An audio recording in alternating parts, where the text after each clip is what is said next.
तो last lecture में हमने रिलेशन कंसेप्ट शुरू किया था। उसके पहले हमने देखा कार्टेशियन प्रोडक्ट के ऊपर टोटल कितने रिजल्ट्स देखे हमने 10 रिजल्ट्स देखे, ठीक है।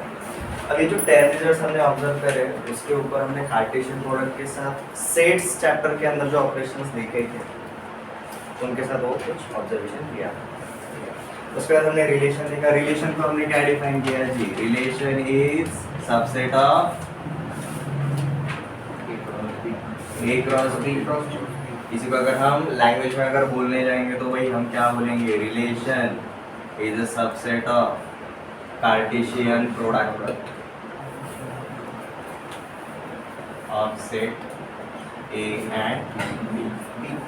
उसमें से हमने एक और पार्ट देखा आगे, ये जो ए रहता है उसको हम क्या बुलाते हैं? Domain of relation. और ये जो बी रहता है हम उसको बुलाते हैं रेंज ऑफ रिलेशन। और जब भी एक रिलेशन रहेगा तो उसका इनवर्स भी हमेशा एग्जिस्ट करेगा। ये रिलेशन इनवर्स के जैसा ही रहता है, बस डिफरेंस क्या रहेगा?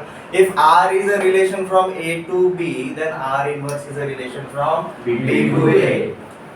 If R is a relation from A to B, इसको रीड करने का कैसा तरीका है समझ में आ गया? इसको R double dot A arrow B ऐसा नहीं बोलेंगे।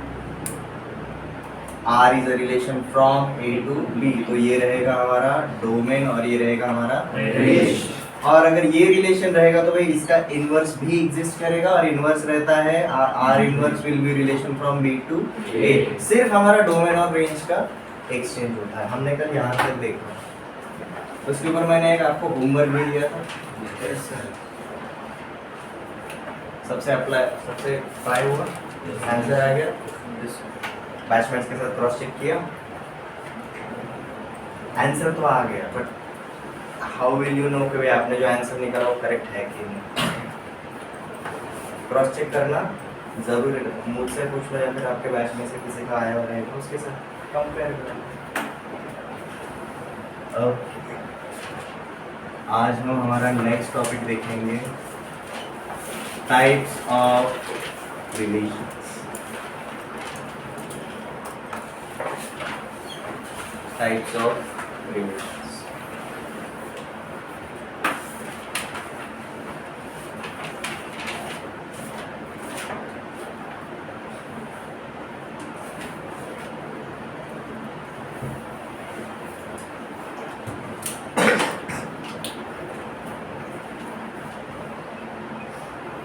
जब हमने सेट चैप्टर देखा था और जब हमने टाइप्स ऑफ सेट की बात कर रहे थे तो हमने कौन से पार्ट के ऊपर फोकस किया था? कार्डिनैलिटी ऑफ सेट के हिसाब से हमने उसके टाइप निकाले थे, ठीक है। अब अगर हम टाइप्स ऑफ रिलेशन की बात कर रहे हैं तो भाई हमें रिलेशन क्या रहता है वो सबसे पहले पता होना चाहिए। Relation is a subset of A cross B, मतलब कार्टेशियन प्रोडक्ट। बट ये कार्टेशियन प्रोडक्ट जो रहता है वो किस टाइप का सेट रहता है? It consist of ordered pairs.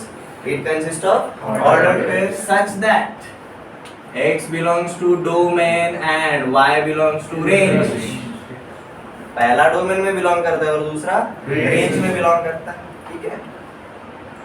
अब ये कैसा रिलेशन है? It's a relation from A to B। अब व्हाट इफ अगर हमारा डोमेन और रेंज यहाँ पर अलग अलग है? व्हाट इफ अगर डोमेन और रेंज अगर सेम ही रहेगा? उससे रिलेटेड हम क्या बोलते हैं? Relation on a set. Relation on a set। So let's just say R is a subset of A cross A। अगर मैंने ये बोला तो इसका मतलब मेरा डोमेन भी सेट A रहेगा और मेरा रेंज भी सेट A ही रहेगा। इसको भी हम डिफाइन इसी तरीके से करेंगे। It consists of X, Y such that X belongs to A and Y belongs to A।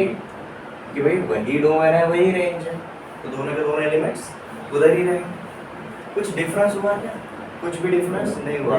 But दोनों में एक कॉमन पार्ट क्या है? Ordered pairs. ऑर्डर्ड पेयर्स में हमारे कितने एलिमेंट्स होते हैं? दो एलिमेंट्स होते हैं।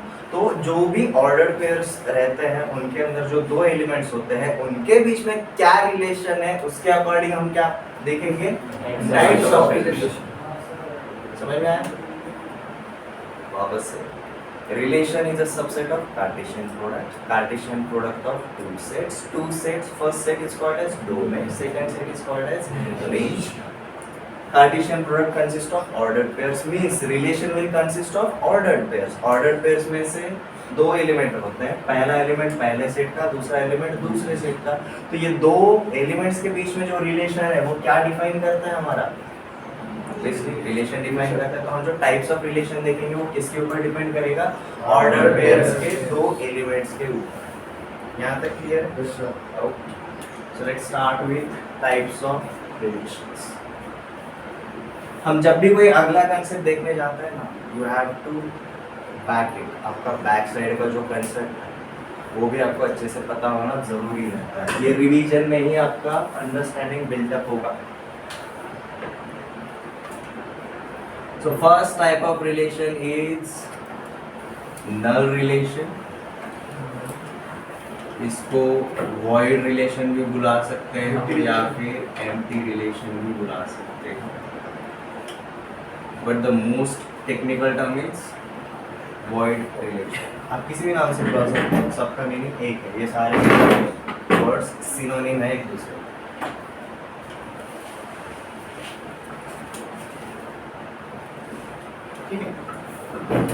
सबसे पहले हम सेटअप क्रिएट करेंगे। अगर हम रिलेशन देंगे तो हमें डोमेन और रेंज पता होना चाहिए, वो सेट गिवन होने चाहिए। तो चलो अज्यूम करते हैं, late A is non-empty set, let A is non-empty set and R is a relation from A to A. R is a relation from set A to A. अब इसी को हम क्या बोलेंगे, R is a relation on set A. R is a relation on set A. अब हमने null set के ऊपर, सेट चैप्टर में नल सेट के ऊपर एक ऑब्जर्वेशन किया, every set is subset of universal set. वैसे ही null set is subset of every set. अगर मेरा एक रिलेशन है जिसके अंदर कोई भी ऑर्डर पेयर नहीं है, ऐसा रिलेशन जिसके अंदर कोई भी ऑर्डर पेयर नहीं है, मतलब कितने एलिमेंट्स हो गए, जीरो। और जब जीरो कार्डिनलिटी रहता है तो हम क्या बोलते हैं, वो नल सेट होता है, वो एम्प्टी सेट होता है। तो सिमिलरली ऐसा रिलेशन जिसके अंदर कोई भी ऑर्डर पेयर नहीं रहेगा, हम उसको क्या बुलाएंगे, null relation. It's like a negative natural number x, y is such that x and y are negative natural numbers. अब नेचुरल नंबर्स कभी नेगेटिव होते हैं क्या, नहीं। तो रिलेशन के अंदर कभी कोई ऑर्डर पेयर आएगा क्या, नहीं। तो कौन से टाइप का रिलेशन होगा हमारा, नल रिलेशन। ठीक है, तो ये हमने एक सेटअप क्रिएट किया। Since null set is subset of every set,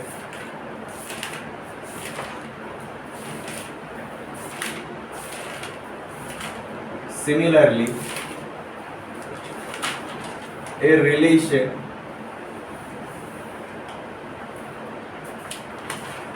having zero ordered pairs,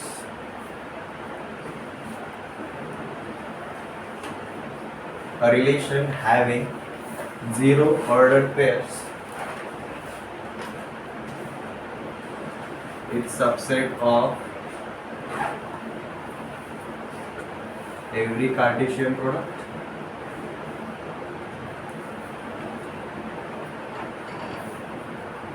it will be a subset of every Cartesian product.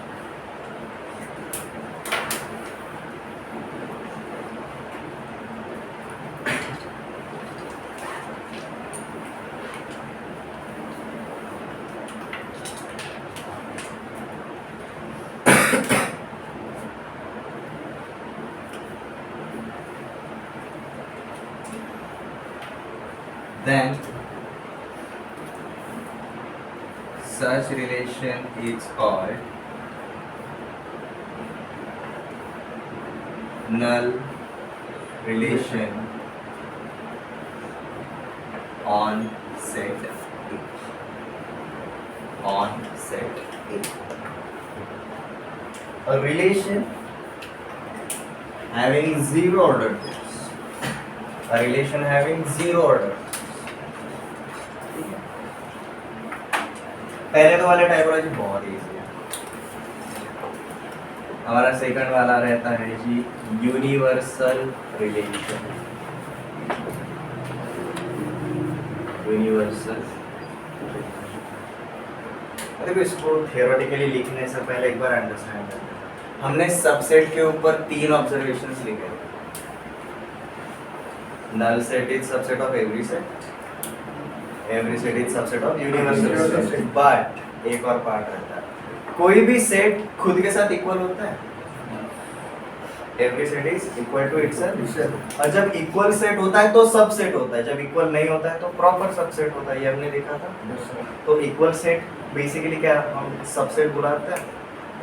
Every set is a subset of itself. हम ये वाले ऑब्जर्वेशन को use करेंगे यहाँ। जैसे कि हमने रिलेशन के मामले में क्या देखा है, R is a subset of A cross A.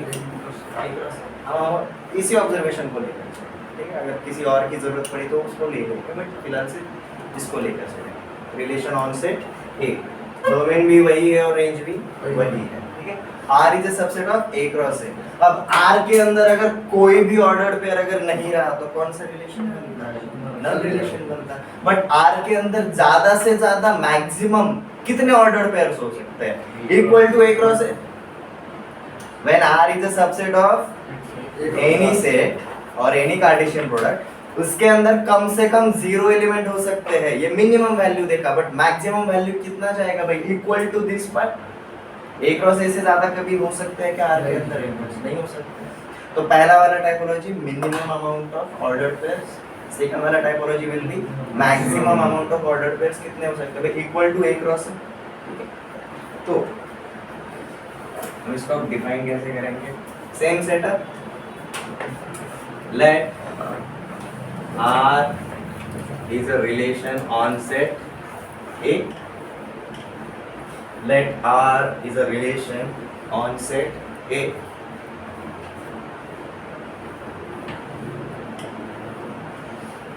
Such that R is equal to A cross A. Such that R is equal to A cross A. अब इसी का मतलब क्या रहेगा, that is relation R have all ordered pairs.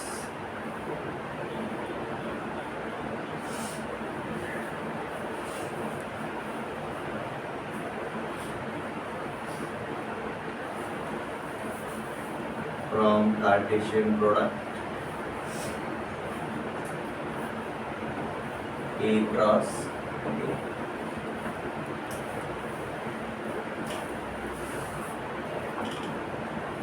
Relation R का maximum value के ऊपर हम बात कर रहे हैं। रिलेशन आर किस तरीके से डिफाइन किया है जी, R equal to A cross A. इसी का मतलब क्या रहेगा, relation R have all order pairs, सारे के सारे जितने भी मैक्सिमम पॉसिबल ऑर्डर पेयर्स रहेंगे वो है, ठीक है, दैट इज ए क्रॉस ए। तो हम आर को हम डिफाइन किस तरीके से कर रहे हैं, R is equal to A cross A, ठीक है। Since R is equal to A cross A and R is a subset of A cross A को हम ऐसा बोल सकते हैं, A cross A is a subset of A cross A। Such a relation is called universal relation. universal relation.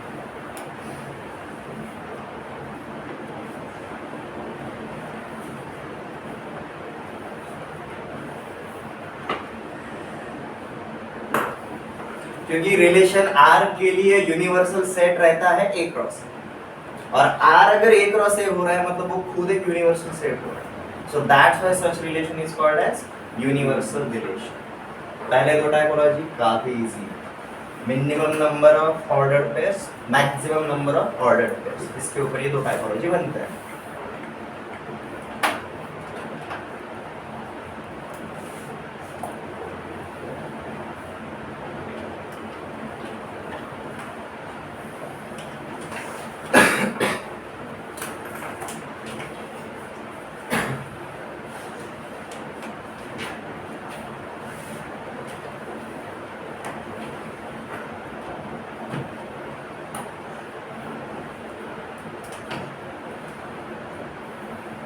third typology of relation is identity relation.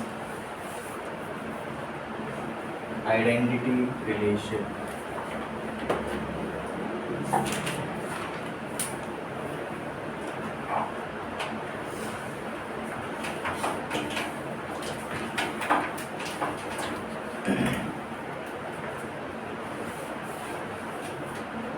Let capital A is non-empty set.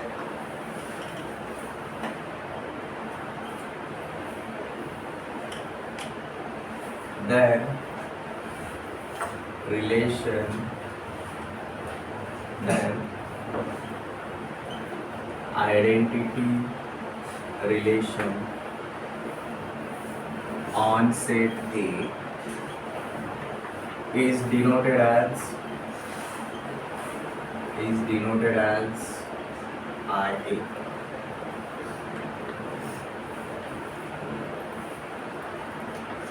Then identity relation on set A is denoted as IA, and IA is defined as it consists of ordered pair A comma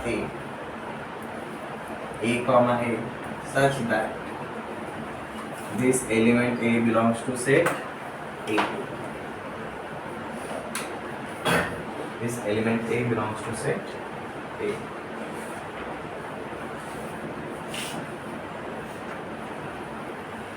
पहले वाले typology में minimum number of ordered pairs, दूसरे वाले typology में maximum number of ordered pairs.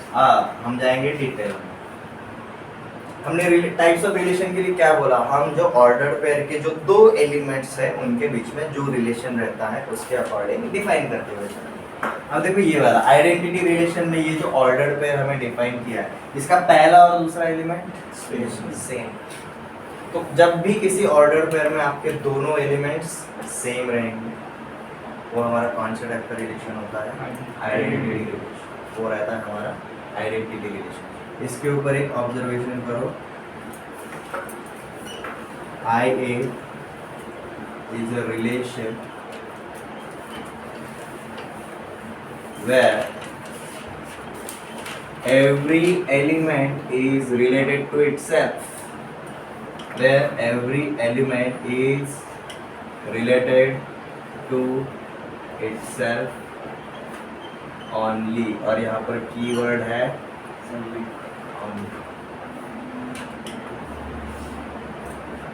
Identity relation मतलब कैसा relation, जब आपका हर एक एलिमेंट खुद के साथ रिलेट होता है, हर एक एलिमेंट सिर्फ खुद के साथ रिलेट होता है, तब हम बुला सकते हैं जी उसको आइडेंटिटी रिलेशन. तो पहले दो टाइपोलॉजी के लिए ना हमें एग्जांपल देखने की जरूरत नहीं थी, क्योंकि वो एलिमेंट्स के ऊपर फोकस करता था क्या, नहीं. हमारा थर्ड टाइपोलॉजी अब एलिमेंट्स के ऊपर डिपेंड है, तो हम ये थर्ड वाले टाइपोलॉजी से हर एक टाइप के बाद उसका एग्जांपल भी देखते हुए चलेंगे.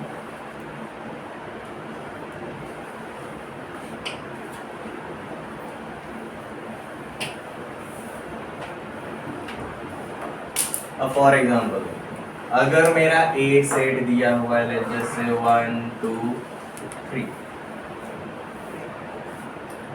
तो मेरा जो आई ए रहेगा it will be 1 1 2 2 and 3 3 only. इतना ही रहेगा. Every element is related to itself. पहला भी एलिमेंट वही रहेगा, दूसरा भी एलिमेंट वही रहेगा, but most of all every element होगा. ठीक है. अगर मैंने एक रिलेशन बोला लेट जस्ट से 1 1 एंड 2 2, ये आइडेंटिटी रिलेशन ऑन सेट ए नहीं रहेगा. क्यों? इसके अंदर कितने एलिमेंट्स हैं, 3 एलिमेंट्स, और हर एक एलिमेंट खुद के साथ अगर रिलेट होगा तो हमारे कितने ऑर्डर पेयर बनने चाहिए, 3 ऑर्डर पेयर बनने चाहिए. यहाँ पर 3 जो एलिमेंट है ये खुद के साथ रिलेट हुआ क्या, नहीं हुआ. तो हमारा ये आइडेंटिटी रिलेशन रहेगा, बट ये जो रिलेशन है ये सिर्फ आर रहेगा, ये आइडेंटिटी रिलेशन नहीं रहेगा. ये कोई भी रिलेशन हो सकता है आर, बट आइडेंटिटी तो फॉर श्योर नहीं है. क्यों? Every element is related to itself, यहाँ पर नहीं हो रहा है. लेट जैसे मैंने एक और ना ये R1 पकड़ लिया, ये R2 नाम का एक रिलेशन है, 1 1 2 2 3 3 एंड 1 3। ये भी आइडेंटिटी रिलेशन नहीं रहेगा, because every element is related to itself. 1 1 से हुआ, 2 2 से हुआ, 3 3 से हुआ। यहाँ पर पहला एलिमेंट हुआ ना, तो ये 1 से ही होना चाहिए था, जो कि ऑलरेडी हो चुका है। 1 3 ये खुद से रिलेट करता है क्या कोई भी एलिमेंट? नहीं। तो ये हमारा एक्स्ट्रा पार्ट आया, ये भी आइडेंटिटी रिलेशन नहीं रहेगा। यहाँ पर हमारा एक 3 3 ये मिसिंग एलिमेंट था जो इसको आइडेंटिटी बनाता। ये रिलेशन में आइडेंटिटी पार्ट तो बन गया, बट समथिंग एक्स्ट्रा भी आ गया, नहीं चलेगा भाई, नहीं चलेगा। आइडेंटिटी रिलेशन काफी यूनिक होता है। ये क्लियर है? ये समझ में आ गया? तो ये स्टेटमेंट में इसीलिए बोला कीवर्ड क्या रहेगा हमारा? ओनली। ओनली की वजह से एक्स्ट्रा पार्ट भी नहीं आना चाहिए, और एवरी की वजह से कुछ मिसिंग भी नहीं होना चाहिए। Every element is related to itself only. ये क्लियर है? समझ में आ गया? छोटे छोटे एग्जांपल्स के बाद आप आराम से ऑब्जर्व कर सकते हो। लेट्स जैसे अगर मैंने बोला एक सेट बी के अंदर है जी स्मॉल है और स्मॉल बी, तो आइडेंटिटी रिलेशन ऑन बी क्या रहेगा जी? ए एंड बी, बस इतना ही रहेगा, उससे ज्यादा कुछ नहीं रहेगा। अब इसके ऊपर आप एक ऑब्जर्वेशन कर सकते हो क्या? जो हमारा ए का कार्डिनलिटी है वही हमारा आइडेंटिटी रिलेशन का कार्डिनलिटी है। उसके अंदर भी उतने ही एलिमेंट्स हैं। सेट बी में 2 एलिमेंट्स थे, identity relation on set B में भी 2 ही एलिमेंट्स। ठीक है?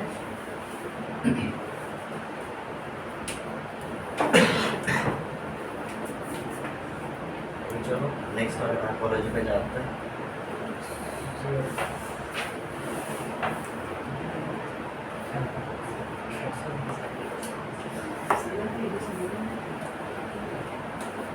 हमारा 4th typology of relation is reflexive relation.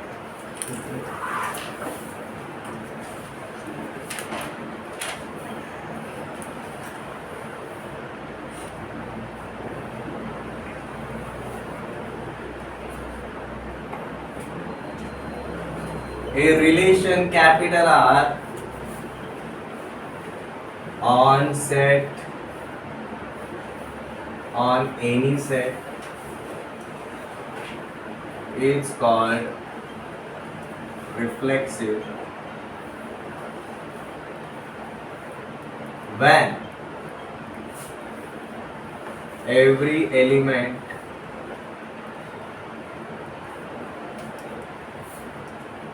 is related to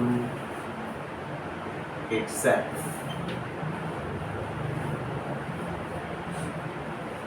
अब यहाँ पर देखो एवरी वाला पार्ट है, बट आइडेंटिटी में जो ओनली वाला पार्ट आता था वो यहाँ पर है क्या? वो यहाँ पर नहीं, वो यहाँ पर नहीं। देखो इसके लिए हमें वापस से अलग एग्जांपल देने की जरूरत है, इस एग्जांपल की जरूरत है। जैसे हमारा सेट ए है, इसके ऊपर आइडेंटिटी रिलेशन बना, every element is related to itself. ये आइडेंटिटी नहीं था, ये भी आइडेंटिटी नहीं था, ठीक है? बट ये वाला पार्ट क्यों नहीं था? क्योंकि भाई इसने एवरी वाला कंडीशन फॉलो नहीं किया। ये वाला पार्ट आइडेंटिटी क्यों नहीं था? क्योंकि इसने ओनली वाला कंडीशन फॉलो नहीं किया। बट हमारे रिफ्लेक्सिव रिलेशन में ओनली वाला कंडीशन है क्या? नहीं। Every element is related to itself. अब देखो R2 में अगर आप ऑब्जर्व करोगे 1 1 के साथ हो रहा है, 2 2 के साथ हो रहा है, 3 3 के साथ हो रहा है। एक्स्ट्रा पार्ट भी आया तो भी चल जाता है, रिफ्लेक्सिव में चल जाता है। मिनिमम क्या होना चाहिए? इतना तो होना ही चाहिए, ठीक है? तो हम यहाँ पर क्या बोल सकते हैं? जो हमारा R2 रिलेशन रहेगा ये कौन से टाइप का रिलेशन है? ये रिफ्लेक्सिव रिलेशन है। R2 हमारा यहाँ पर रिफ्लेक्सिव रिलेशन है, because every element is related to itself. Some extra part रहता है तो भी चल जाएगा।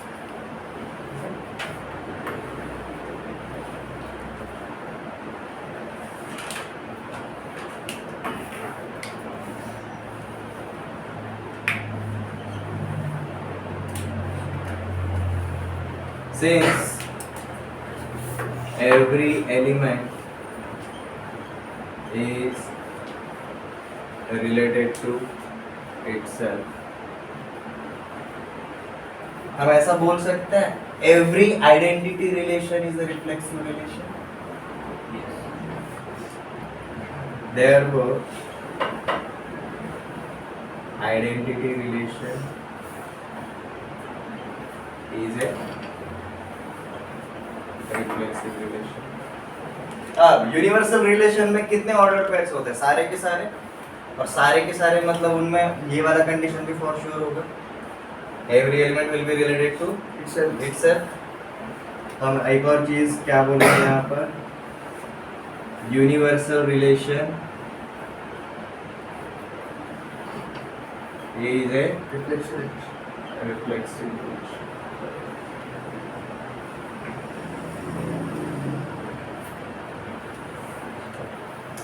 देखो जब भी मैं आपको स्टार करके कुछ लिखवा रहा हूँ, these are our observations, ठीक है.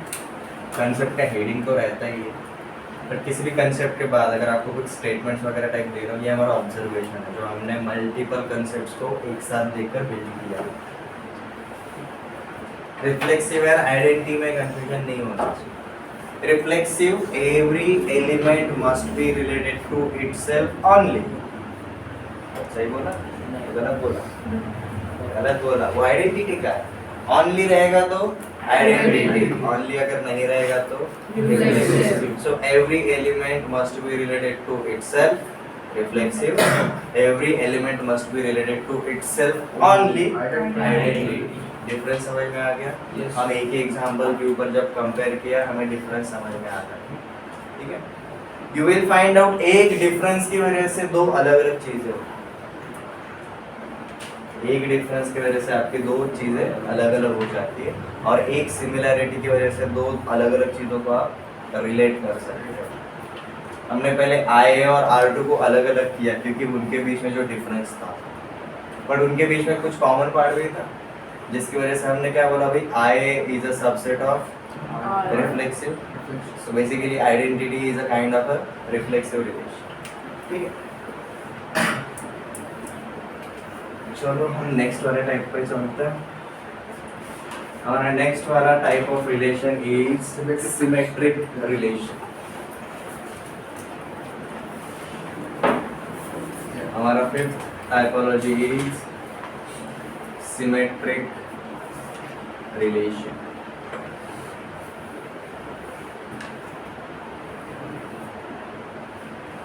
अब देखो आइडेंटिटी और रिफ्लेक्सिव में हमने क्या किया, every element is related to itself, खुद के साथ बोला. मतलब हम कितने एलिमेंट्स को लेकर जा रहे थे अब तक, सिर्फ एक. ठीक है. तो रिफ्लेक्सिव याद रखने के लिए एक सिंपल तरीका है. रिफ्लेक्सिव रिलेशन कितने एलिमेंट्स को इन्वॉल्व करता है? वन एलिमेंट को इन्वॉल्व करता है. सिमेट्रिक रिलेशन रहेगा वो हमारे कितने एलिमेंट्स को इन्वॉल्व करता है? टू एलिमेंट्स को इन्वॉल्व करता है. अब ये किस टाइप का रिलेशन रहेगा अब हम देख लेते हैं. लेट कैपिटल R, या फिर हम इस तरीके से बोल सकते हैं, relation capital R on set A is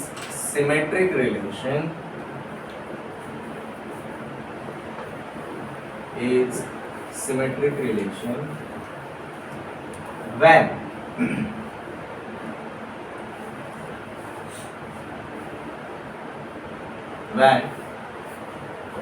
A comma B belongs to R and B comma A belongs to R.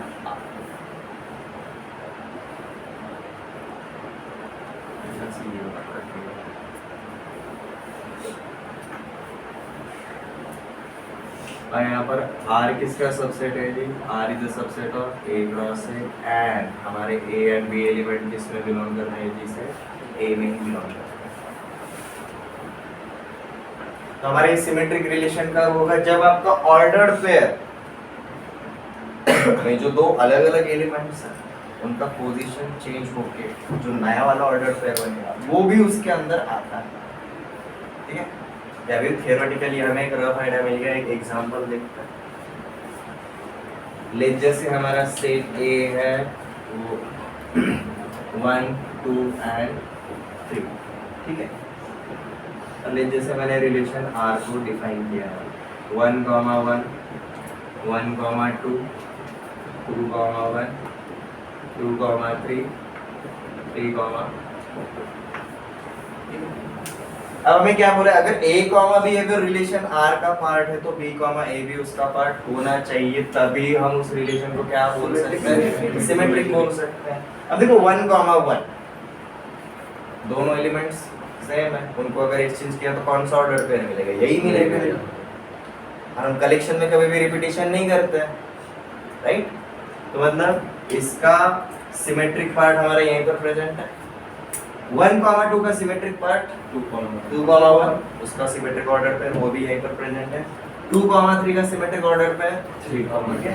तो मतलब मैंने अगर कोई भी एक ऑर्डर पेयर अगर R में से सेलेक्ट किया तो उसके दोनों एलिमेंट्स का पोजीशन इंटरचेंज करके जो नया वाला ऑर्डर पेयर बनता है वो भी उस रिलेशन में प्रेजेंट रहेगा, तब भी हम उसको क्या बुलाएंगे जी, symmetric relation. There and only then we can call it a symmetric relation. ये समझ में आ गया। Symmetric relation involves relation between two elements such that if A, B is a part of relation R, then B, A must be part of a relation R. ये होगा तभी हम बोलेंगे भाई रिलेशन R हमारा सिमेट्रिक रहेगा, ठीक है। अब A, B अगर R का पार्ट है और अगर गलती से अगर हमारा B, A अगर R का पार्ट नहीं रहा तो ये सिमेट्रिक रिलेशन नहीं रहेगा।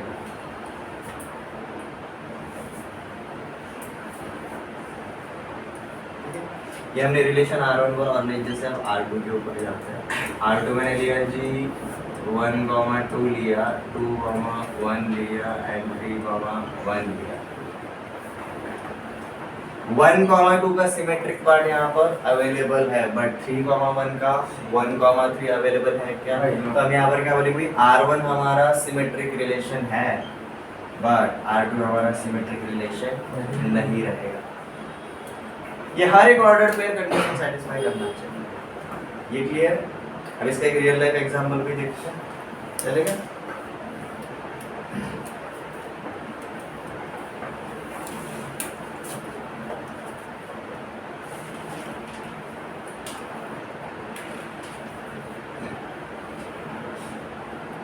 जैसे मैंने कैपिटल L एक set of all straight lines in a cartesian plane ऐसा बोल, और उसमें से मैंने दो एलिमेंट्स पकड़ लिए randomly ji, L1 and L2, ठीक है।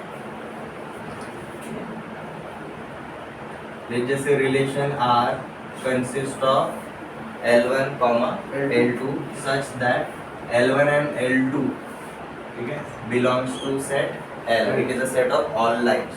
अब रिलेशन R कैसे डिफाइन किया है, such and L1 is perpendicular to L2, इस तरीके से पूरा L1 L2 अगर प्रेजेंट रहेगा तो इसको सिमेट्रिक होने के लिए L2 L1 भी प्रेजेंट होना चाहिए। बट L1 एंड L2 के बीच में रिलेशन क्या बोला है, L1 is perpendicular to L2, और उसका उल्टा क्या होगा, L2 is perpendicular to L1। Reality में ये होता भी है। अगर मेरा ये स्ट्रेट लाइन रहेगा और मेरा दूसरा ये स्ट्रेट लाइन है और ये रिलेशन R का पार्ट है such that line L1 is perpendicular to line L2, ठीक है। तो L1, L2 डिफाइन क्या करता है, L1 is perpendicular to L2, but reality में L2 L1 भी एग्जिस्ट करेगा फिर, ठीक है। अगर L1 L2 को परपेंडिकुलर है तो लॉजिकली L2 भी L1 को परपेंडिकुलर ही रहेगा, ठीक है। So symmetric relation is nothing but it's a relation between two elements such that आगे से लाइक पहले एलिमेंट से दूसरे पे जो रिलेशन जा रहा है वही रिलेशन दूसरे से पहले पे भी आ रहा है। वो मेरा भाई है, मैं उसका भाई, रिलेशन सेम, ठीक है।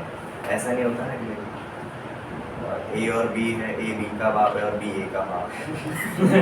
Are you getting my point? ठीक है, समझ में आया? अब लाइन के ऊपर दूसरा ऐसे टाइप का मैं एक ऐसा बोल सकता हूँ, एक और रिलेशन में डिफाइन करता हूँ, L1 is parallel to L2,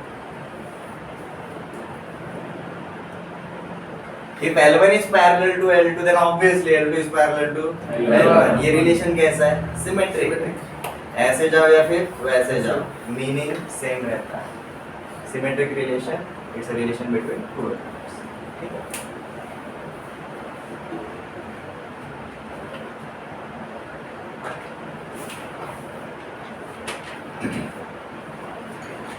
अब हमारा ऐसा रिलेशन जिसमें मैक्सिमम नंबर ऑफ रिलेशंस आते हैं वो कौन सा रहता है? Universal relation. उसमें हर एक एलिमेंट खुद के साथ तो रिलेट हो ही जाएगा, मतलब ए कॉमा बी है तो बी कॉमा ए भी फॉर श्योर ही रहेगा। हम क्या बोलते हैं? Every universal relation is always symmetric relation. Identity relation में क्या होता है? ये दोनों एलिमेंट सेम होते हैं, मतलब उसका रिफ्लेक्शन वो खुद है, उसका इंटरचेंज करने के बाद वो खुद भी पार्ट वहां पर रहता है। तो हम सिमेट्रिक रिलेशन के ऊपर एक ऑब्जर्वेशन क्या करते हैं? Identity and universal relation are symmetric.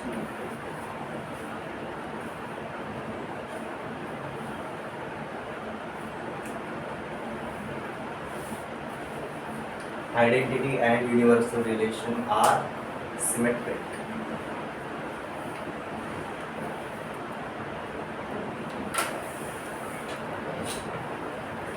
ठीक है,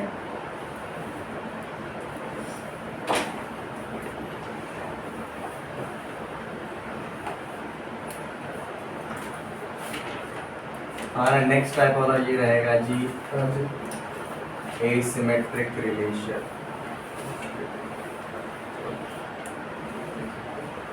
जो सिमेट्रिक नहीं होता है वो एसिमेट्रिक रहेगा, जो सिमेट्रिक नहीं होता है वो एसिमेट्रिक रहेगा। तो हम इसको डिफाइन करने के लिए क्या करेंगे?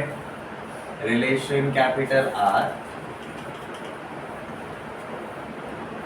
On set A is asymmetric when it is not symmetric। जब वो सिमेट्रिक नहीं होगा तब वो एसिमेट्रिक होगा। अब इसी को अगर हम मैथमेटिकल लैंग्वेज में अगर लिखेंगे तो a comma b, that is a comma b belongs to set R, but b comma a does not belongs to set R.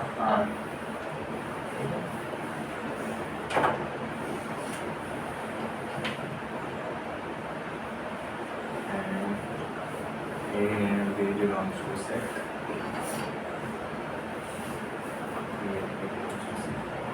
so every other relation जो सिमेट्रिक नहीं होगा वो हमेशा एसिमेट्रिक होगा, वो हमेशा एसिमेट्रिक होगा। ठीक है, अब हम आते हैं जी वापस कौन से वाले रिलेशन के ऊपर? Identity relation. ठीक है, आइडेंटिटी रिलेशन अकेला ऐसा रिलेशन है जो at the same time symmetric भी होता है एज वेल एज एसिमेट्रिक भी होता है। वो क्यों होता है वो बताता हूं। हमने सिमेट्रिक रिलेशन को क्या बोला? It's a relation between two elements, but identity relation में दो एलिमेंट्स के बीच में रिलेट हो रहा है क्या? नहीं, सिर्फ एक एलिमेंट के बीच में। तो यहाँ पर ये जो सिमेट्रिक के अंदर जो दो एलिमेंट्स है ना उसको हम थोड़ा सा ब्रेक डाउन करेंगे। टू डिस्टिंक्ट एलिमेंट्स, दो अलग अलग एलिमेंट्स के बीच में ये रिलेशन है। ठीक है, तो ये दो अलग अलग एलिमेंट्स होने चाहिए for it to be symmetric, जो नहीं रहते हैं किसमें? आइडेंटिटी रिलेशन में। That's why it is asymmetric. But अगला वाला रिलेशन क्या है? इसका अगला वाला पार्ट क्या है? अगर भाई a कॉमा b है तो b कॉमा a होना चाहिए। तो जब ये एक्सचेंज ऑफर करते हैं तो भाई जो दोनों ऑर्डर पेयर्स होने चाहिए वो खुद है, इसलिए वो सिमेट्रिक भी हो जाता है। दोनों एलिमेंट्स अलग अलग नहीं है इसलिए वो एसिमेट्रिक है। बट उस ऑर्डर पेयर का एक्सचेंज करके जो पार्ट मिलता है नया वाला ऑर्डर पेयर वो वहाँ पर प्रेजेंट है, इसलिए वो सिमेट्रिक भी हो जाता है। तो हम एसिमेट्रिक रिलेशन के ऊपर एक सिंगल ऑब्जर्वेशन करेंगे। Identity relation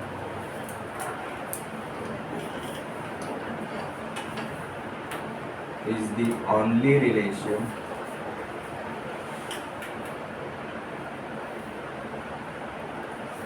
which is symmetric as well as asymmetric। इसके ऊपर कई बार स्टेटमेंट वाले क्वेश्चंस पूछे गए, कई बार मतलब 2-3 बार। देखो कितना छोटा स्टेटमेंट है बट कितना क्रूशियल पार्ट है। नॉर्मली जो रिलेशन सिमेट्रिक नहीं होगा वो एसिमेट्रिक होगा, बट आइडेंटिटी रिलेशन सिमेट्रिक है, वो एसिमेट्रिक नहीं होना चाहिए ये स्टेटमेंट के हिसाब से, बट वो एक्सेप्शन। सिर्फ आइडेंटिटी रिलेशन अकेला ऐसा रिलेशन है जो सिमेट्रिक पे रहता है, एसिमेट्रिक। बाकी के कोई भी रिलेशंस रहे, एक तो वो सिमेट्रिक रहेंगे नहीं तो एसिमेट्रिक, बट दोनों कैटेगरी में आने वाला सिर्फ आइडेंटिटी रिलेशन ही है। ये वाले टाइप में किसी को कोई डाउट? नेक्स्ट वाला टाइपोलॉजी पे चलता है।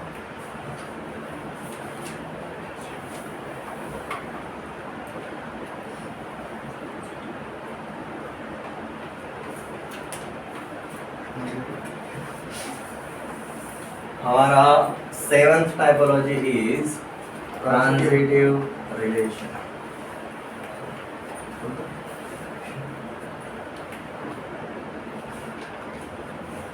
नेक्स्ट वाला typology transitive relation. Reflexive relation हम क्या बोलते थे? Every element is related to itself, एक एलिमेंट इन्वॉल्व होता था। सिमेट्रिक में कितने एलिमेंट इन्वॉल्व होते थे?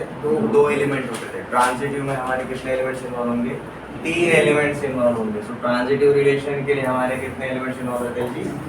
3। मतलब जो रिलेशन पहले से दूसरे पे जाता है और दूसरे से तीसरे पे जाता है, वही रिलेशन पहले से तीसरे पे जाएगा, इस तरीके से।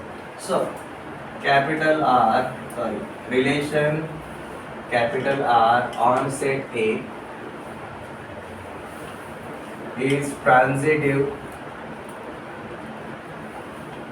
relation when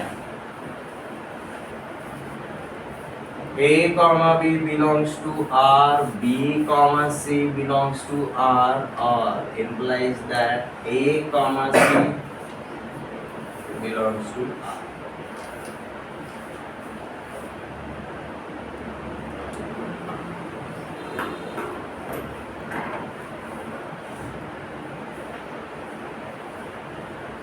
आपका पहला और दूसरे एलिमेंट में जो रिलेशन है, दूसरे और तीसरे एलिमेंट में जो रिलेशन आ रहा है, वही है आपका पहले और तीसरे एलिमेंट में आना चाहिए। इसका एग्जांपल अगर हम देखेंगे, let just say parallel lines वाला देख लेते। Let capital L is a set of all straight lines and relation R is defined as line, first line is parallel to second line. अब हम कितने लाइंस की बात कर रहे हैं? 3 लाइंस लेकर चलेंगे।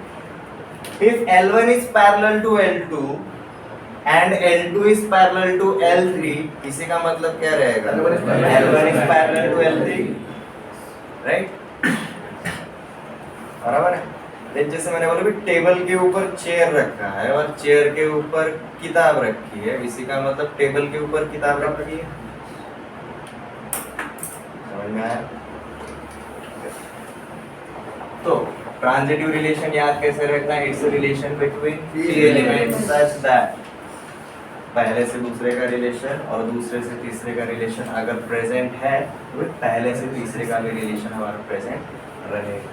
इसके लिए हम एग्जांपल लेंगे कि capital L is defined as set of straight lines, relation R is defined as L1, L2 such that L1 and L2 belongs to set L and L1 is parallel to L2। Relation define यहाँ पर होता है, बाकी का तो setup है। R consist of L1, L2। L1 और L2 कौन से सेट में बिलोंग करते हैं? ये वाले सेट में बिलोंग करते हैं। बट L1 और L2 के बीच में रिलेशन क्या है?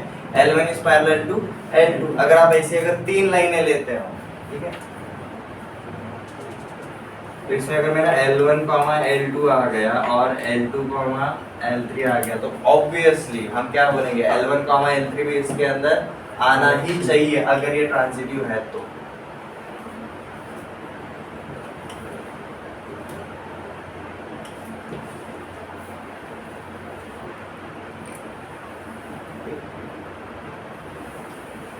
फिर जैसे 3 फ्रेंड्स है ए बी और सी भाई, ए ने 100 रुपये बी को देने रहेंगे, बी ने 100 रुपये सी को देने रहेंगे, तो बेसिकली क्या होने वाला है, ए ने 100 रुपये सी को देने वाले रहेंगे। ट्रांजैक्शन, ट्रांजिशन, चेंज, ट्रांजिट, ये दोनों के बीच के रिलेशन में जो था, अब क्या हो गया जी, दोनों साइड पे भी कॉमन पार्ट वो हट गया, ये ट्रांजिशन हो गया रिलेशन का पूरा का। ठीक है, this is one of the best example. जैसे 3 भाई लेकर एक्सेल brother, middle brother, small brother, पहला भाई दूसरे का भाई है, फिर दूसरा तीसरे का भाई, तो ऑब्वियसली पहला तीसरे का भाई है। तो रिलेशन चेंज हो रहा है क्या? नहीं, but element to element relation transition में जा रहा है, so that's why it is called as transitive relation. ये हमारे बेसिक टाइपोलॉजी हो गई। ठीक है, तो अब तक हमने क्या क्या देखा वो अंडरस्टैंड कर लेते। सबसे पहला रिलेशन देखा हमने null relation, minimum number of relations मतलब नल रिलेशन। दूसरा वाला टाइप यूनिवर्सल रिलेशन, एक relation is a subset of Cartesian product.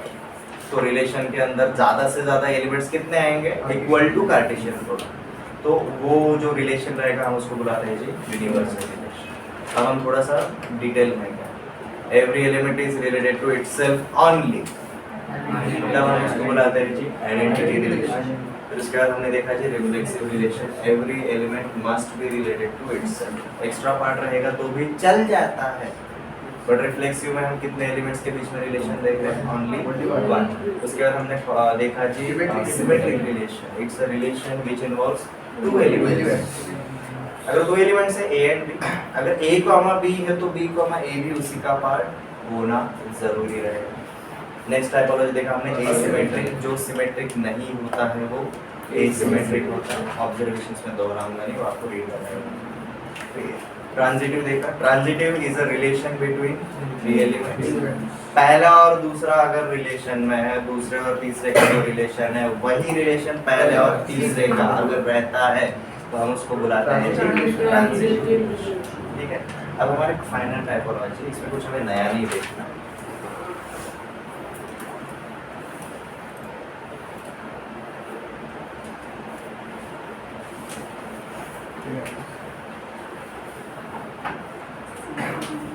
Our 8th and final type of relation is equivalence relation. Equivalence relation. अरे equivalence relation exactly होता है relation capital R on set A is equivalence relation when, अब इसके 3 conditions. पहला वाला condition R is reflexive, दूसरा वाला condition R is symmetric, and तीसरा वाला condition R is transitive. Reflexive कितने एलिमेंट्स के बीच में रिलेशन था, 1 element. Symmetric 2 elements, transitive 3 elements. तो अगर हमें कोई भी रिलेशन इक्विवेलेंस है कि नहीं अगर चेकआउट करना रहेगा तो हमें उसका रिफ्लेक्सिव, सिमेट्रिक एंड ट्रांजिटिव ये वाला बिहेवियर है कि वो चेकआउट करना है। ये क्लियर है? अब ये इक्विवेलेंस रिलेशन का बेस्ट एग्जांपल वही यही है। L is a set of all straight lines और रिलेशन R, रिलेशन R क्या है, line 1 is parallel to line 2, line 1 is parallel to line 2। ठीक है, एक element, every line is parallel to itself, L1 is parallel to L2, then L2 is parallel to L1, L1 parallel to L2, L2 parallel to L3, then L1 is parallel to L3। तो ये वाला जो हमने example देखा ये खुद एक equivalence relation भी रहेगा। बहुत कम ऐसे रिलेशंस रहते हैं जो रिफ्लेक्सिव, सिमेट्रिक एंड ट्रांजिटिव ये तीनों को सेटिस्फाई करते हैं, इसलिए काफी अच्छा एग्जांपल है। ठीक है, टाइपोलॉजी को कैसे कवर करना है समझ में आ गया। टोटल कितने टाइपोलॉजी देखे हमने? 8 राइट। उसमें से पहले 2 बच्चों वाले मिनिमम मैक्सिमम अमाउंट ऑफ, उसके बाद में जो हमने देखे it is just depending on elements के बीच में कितना कैसा रिलेशन, 1 एलिमेंट वाला रिलेशन, 2 एलिमेंट्स वाला रिलेशन, 3 एलिमेंट वाला, ये तीनों बहुत इंपॉर्टेंट पार्ट है। ठीक है, इसमें किसी को कोई डाउट? No sir. देखो ये थियोरेटिकल पार्ट है। सेट चैप्टर वेन डायग्राम तो हमने यूज़ किया but still it was theoretical, बस रिप्रेजेंटेशन के लिए। जैसे कि हम बचपन में टेबल्स करते थे, लिखते टाइम हम सीधे ही लिखते थे, हम टेबल्स आड़े नहीं लिखते थे। वो जो सीधा लिखना था it was basically a structure given by us. तो सिमिलरली वेन डायग्राम भी एक स्ट्रक्चर ही दिया था, वो प्योर ज्योमेट्रिक जगह पर नहीं लिखा जाता है। ये जो हमारा सेकंड चैप्टर है रिलेशन, इसके अंदर भी मोस्टली थियोरेटिकल पार्ट ही आपका ऑब्जर्वेशन जो रहेगा वो लैंग्वेज के ऊपर रहेगा और उनके डिटेल्स के ऊपर रहेगा। ठीक है, टाइप्स ऑफ रिलेशन में किसी को कोई डाउट? इसके हम एग्जांपल्स भी करेंगे बट थ्योरी में हमें जितना भी लर्न करना है उतना नहीं, इतने ही कंसेप्ट रहते हैं हमारे चैप्टर रिलेशन। क्लियर है? नोट डाउन हो गया? Yes sir. इसके लिए हमें और कुछ एग्जांपल लेने की ज़रूरत नहीं पड़ेगी, हमारा ये एग्जांपल। तो चलो हम रिलेशन चैप्टर का एक हेडलाइन फॉर्मेट बनाते हैं। हमने टोटल कौन से कॉन्सेप्ट्स देखे? क्लियर? इरेज कर दो। यस, एक बार इक्विवेलेंस का एग्जांपल देना सर। एक और चाहिए एग्जांपल इसका? हाँ, थोड़ा अलग टाइप का एग्जांपल ले। Let capital P is a set of all people in Chhatrapati Sambhaji CSM. Chhatrapati Sambhaji, right? Let capital P is a set of all people. ठीक है? And R is a relation on P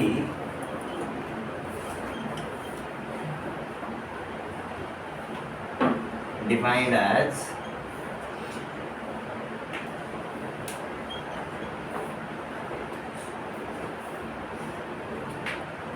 R is defined as people having same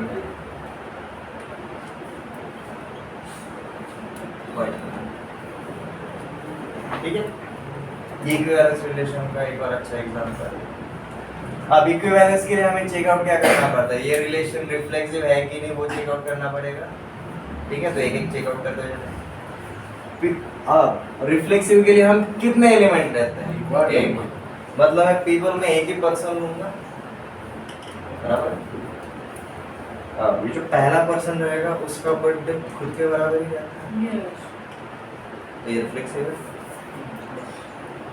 symmetric के लिए मैं कितने person लूंगा? 2 person लूंगा। अगर मेरा जब बर्थडे है तब उसका बर्थडे है, मतलब जब उसका बर्थडे है तब मेरा बर्थडे है। मेरा बर्थडे। इस we have birthday on same day. ये सिमेट्रिक भी है, ट्रांजिटिव। जब मेरा बर्थडे है तो वही उसका बर्थडे भी तभी है, जब उसका बर्थडे तो वही तीसरा कोई तो रहेगा उसका भी बर्थडे तभी है, मतलब जब मेरा बर्थडे तब तीसरे का बर्थडे भी तभी है। People having same. अब हमने क्या किया? हमने चॉइस इस तरीके से किया। हम सारे के सारे सेट के पीछे, सारे के सारे रिलेशन के पीछे नहीं जाएंगे, हम एलिमेंट चूज करेंगे। रिफ्लेक्सिव के लिए हमें कितने एलिमेंट चूज करने हैं? एक। सिमेट्रिक के लिए 2, ट्रांजिटिव के लिए 3। ठीक है, एक और एग्जांपल लेते हैं जो इक्विवेलेंस नहीं रहेगा शायद, बच्चे का करता है।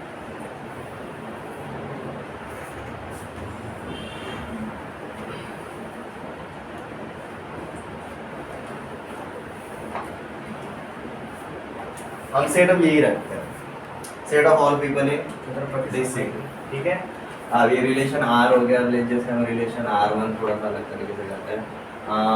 Relation R1 is defined as people having age difference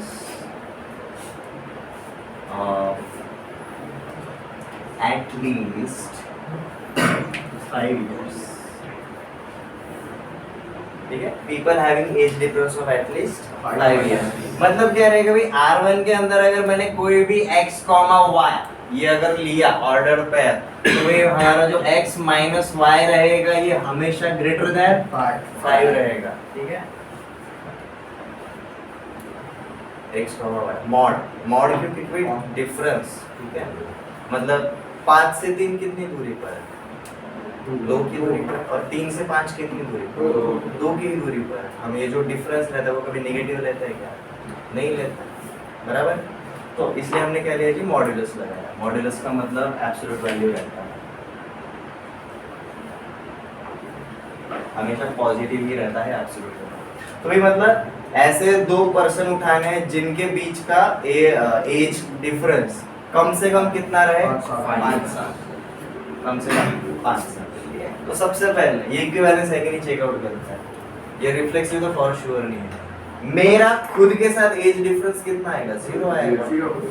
5 साल आएगा क्या? नहीं. तो मतलब ये रिफ्लेक्सिव नहीं है. बट सिमेट्रिक के लिए चेकआउट करते हैं फिर भी. ठीक है, मैंने 2 पर्सन उठाया, एक 10 साल का और एक 20 साल का. दोनों के बीच का एज डिफरेंस 5 से ज्यादा है. मतलब ये रिलेशन सिमेट्रिक है. ट्रांजिटिव.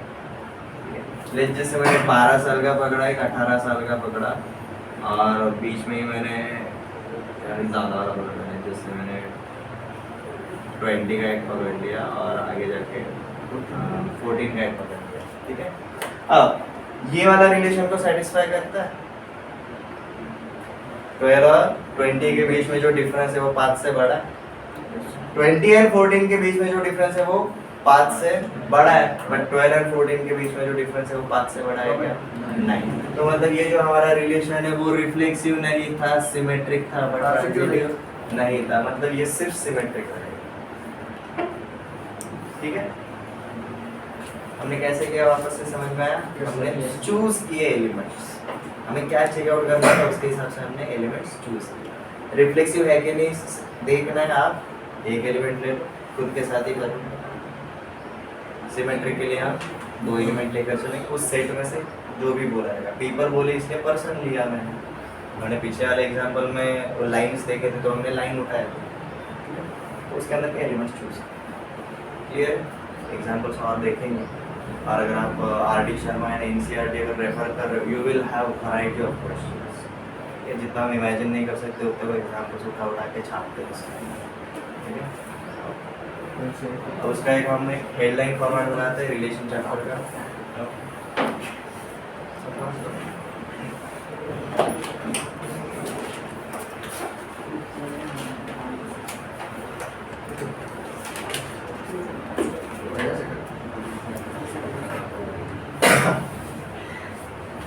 तो देखो ऑफिशियली रिलेशन चैप्टर में हमें जितने भी कंसेप्ट देखने थे उतने नहीं, उससे ज़्यादा और कुछ भी नहीं.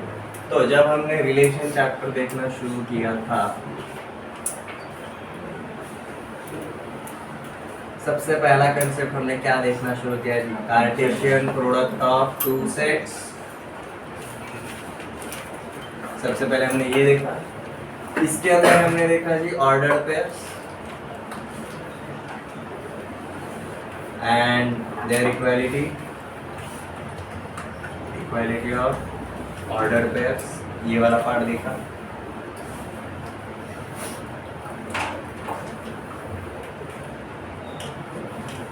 इसके बाद हमने कार्टेशियन प्रोडक्ट के ऊपर कुछ ऑब्जर्वेशंस करे. Results on Cartesian product of sets. इसके बाद हमारा एक्चुअल कंसेप्ट शुरू हुआ जी रिलेशन. रिलेशन को हमने डिफाइन कैसे किया जो कि relation is a subset of Cartesian product. Relation is a subset of Cartesian product. और जैसे ये रिलेशन देखना शुरू किया, इसके अंदर हमने सबसे पहले क्या देखा जी? Domain and range of a relation. इसी के साथ हमने देखा जी relation on a set. Relation on a set.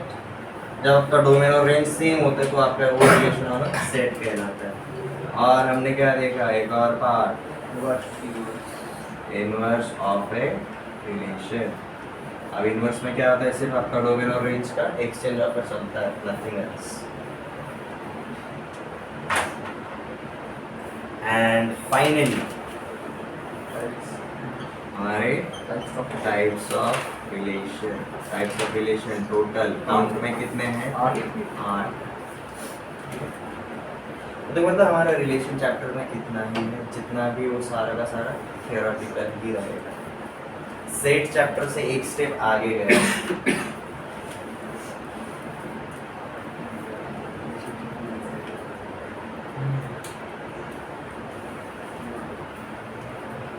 8 types of relation: empty relation, universal relation, identity relation, reflexive relation, symmetric relation, asymmetric relation, transitive relation and equivalence।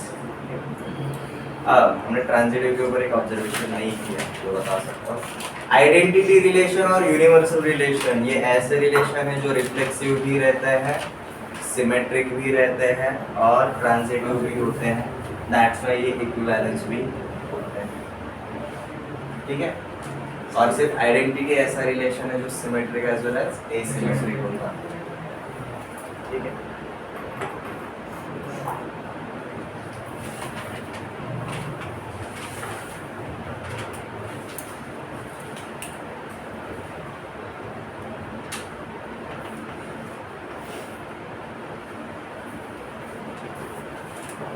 ये question try करके बताओ ये कौन से टाइप का रिलेशन है। Let capital T is set of all triangles, ठीक है। Capital T is set of all triangles and relation R is on set T defined as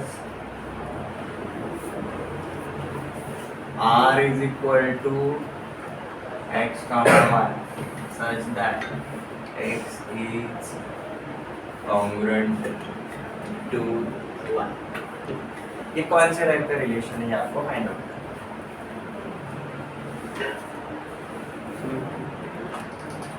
यहाँ पर x और y कहाँ पर बिलोंग करते हैं, शायद ये भी लिख दो। x and y belongs to set T। ये x और y एक ट्रायंगल, ठीक है। ये कौन से टाइप का रिलेशन रहेगा? Equivalence. Every triangle is congruent to itself, तो ये रिफ्लेक्सिव तो है ही। अगर मैंने दो ट्रायंगल्स अगर ली है, if first triangle is congruent to second triangle then obviously second triangle is congruent to first triangle, ठीक है। सिमेट्रिक भी है।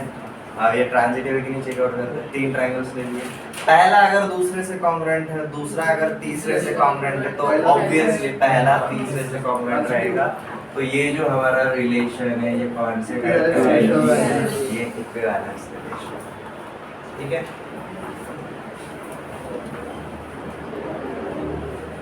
हम एक दूसरा रिलेशन डिफाइन करते हैं इसी के ऊपर। R2 consist of like just देखो वेरिएबल्स कुछ भी ले सकते हो। यहाँ पर x, y लिया, यहाँ पर a, b लिया, इट डजंट मीन एनीथिंग, वो जस्ट हमने अज्यूम किया, ठीक है। R2 a, b such that a is smaller than, ऐसा नहीं लिखते, ये सेंस नहीं करता। A has smaller area than B, ये सेंस करेगा। ट्रायंगल्स एरिया लेकर आता है, सो R2 रिलेशन देखो। R2 relation consist of ordered pairs A, B। A and B आपके क्या रहेंगे? ट्रायंगल्स ही रहेंगे, such that A has smaller area than B। ये कौन से टाइप का रिलेशन रहेगा? सोच के तो बोलने के लिए मत, एक एलिमेंट ले लो, 2 एलिमेंट ले लो, 3 एलिमेंट ले लो, आपको समझ में आ जाएगा।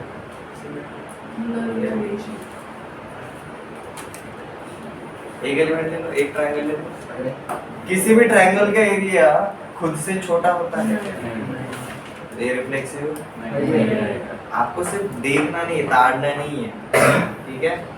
वो स्टेटमेंट्स बोलने हैं। ये मैंने क्यों बोला, ये आपका कौन सा थियोरेटिकल चैप्टर है, क्यों बोला, क्योंकि आपको बोलोगे तो आपको लॉजिक सेंस करेगा। मैंने एक ट्रायंगल लिया, किसी भी ट्रायंगल का एरिया खुद से स्मॉलर हो सकता है क्या? Let A is any triangle.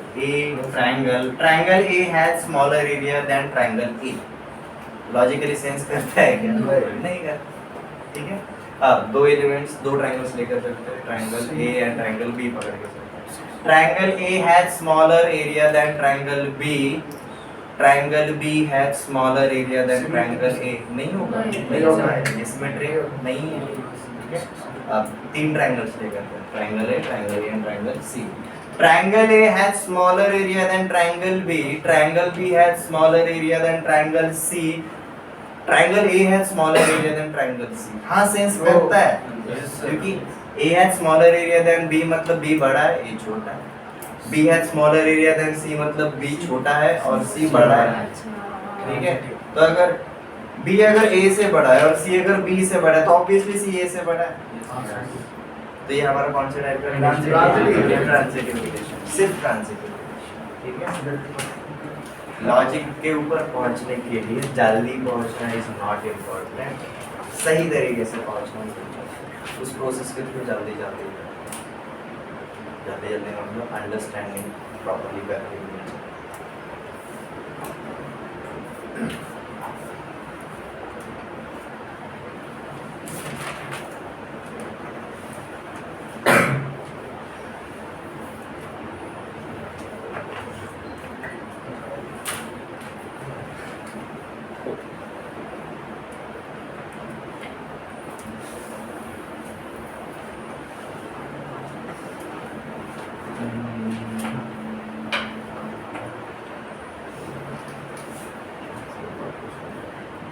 एक अलग क्वेश्चन ले लेते हैं।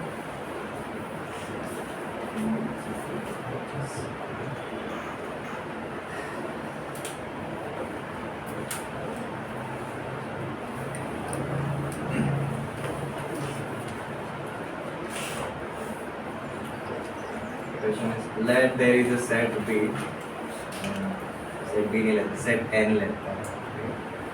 Set N किसका है? It is a set of natural numbers, ठीक है? And there is a relation on set N. Relation on set N defined as, इसको define कैसे करें? चलो ये लेते हैं R1 पकड़ के चलते हैं। R1 is defined as x comma y such that y is multiple of x. Y is multiple of x and y belongs to set of natural numbers. ठीक है, अब ये कौन सा टाइप का रिलेशन? अगेन सिंपल प्रोसेस, एक element choose करो, दो एलिमेंट चूज करो, तीन एलिमेंट चूज करो। ठीक है, सबसे पहले हम क्या करेंगे, एक एलिमेंट लेकर चलेंगे। Every number is multiple of itself, reflexive है। अब दो नंबर लेकर चलते हैं, 5 और 10 लेकर चलते हैं। 10 is multiple of 5, 5 is multiple of 10, नहीं तो ये सिमेट्रिक नहीं है। तीन एलिमेंट, 5 लिया, 10 लिया, 20 लिया। 10 is multiple of 5, 20 is multiple of 10, then obviously 20 is multiple of 5, तो मतलब ये ट्रांजिटिव है। हमें क्या पता चला, ये जो R1 है ये हमारा रिफ्लेक्सिव है और ट्रांजिटिव। ठीक है, is reflexive and transitive relation. ये सिमेट्रिक नहीं है, सिमेट्रिक नहीं है इसलिए ये इक्विवेलेंस भी नहीं रहेगा। एग्जांपल समझ में आया? रिलेशन चैप्टर प्योर थ्योरेटिकल है, वो स्टेटमेंट्स आपको बोलने हैं तब आपको सेंस करेगा। क्लियर है?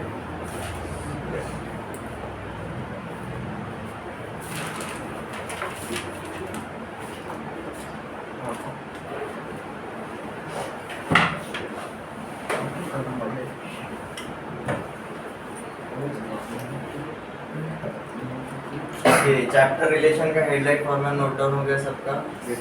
अब देखो कैसा रहता है, अगर मैं रिलेशन चैप्टर के क्वेश्चन सॉल्व करने के लिए जा रहा हूँ और मेरे से अगर कुछ हो नहीं रहा है तो आप सीधा इसके ऊपर आ सकते हो। रिलेशन चैप्टर में एग्जैक्टली क्या क्या है, मुझे जो क्वेश्चन पूछा गया है वो इसमें से कौन से कंसेप्ट के ऊपर फोकस करता है, इतना तो रिलेट कर सकते हो। Yes, sir. उतना तो इंग्लिश, मराठी और मैथ हमें आता है, ठीक है।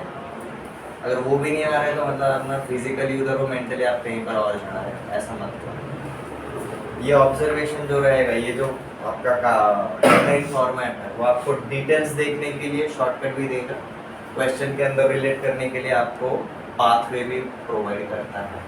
These are like milestones. आप एक शहर से दूसरे शहर जाते टाइम वो बताता है ना अगला शहर कितनी दूरी पर है, ये उस टाइप का आपको अंदाजा आता है कि भाई मेरा ये चैप्टर कितना होना चाहिए और कितना नहीं। बहुत सारे स्टूडेंट्स को अभी भी टाइप्स ऑफ रिलेशन में इशू जाता है, नॉट लाइक आपके बैच जिनका ये चैप्टर हुआ भी रहेगा, जैसे सीनियर बैचेस। क्यों? क्योंकि भाई इसका जो थियोरेटिकल पार्ट है वो काफ़ी बार उन्होंने यूज़ नहीं किया, या फिर यूज़ किया भी रहेगा, उसको करने का जो प्रॉपर अप्रोच रहता है उस तरीके से नहीं किया। आप सिर्फ क्वेश्चन रीड करके नहीं ये ट्रांजिटिव रहेगा, नहीं नहीं नहीं ये रिफ्लेक्सिव ही रहेगा, वाई? उस प्रोसेस के थ्रू जाओ ना। बोला क्या आपको क्या करना है, एलिमेंट्स का सिलेक्शन। पहला एक एलिमेंट ले लो, बाद में 2 एलिमेंट ले लो, बाद में 3 एलिमेंट, आपको अपने आप पता चलेगा। हमारे स्पेशल केसेस तो हमें पता है आइडेंटिटी रिलेशन, ठीक है। तो हमें हमेशा कहाँ से शुरुआत करना पड़ेगा, रिफ्लेक्सिव्स।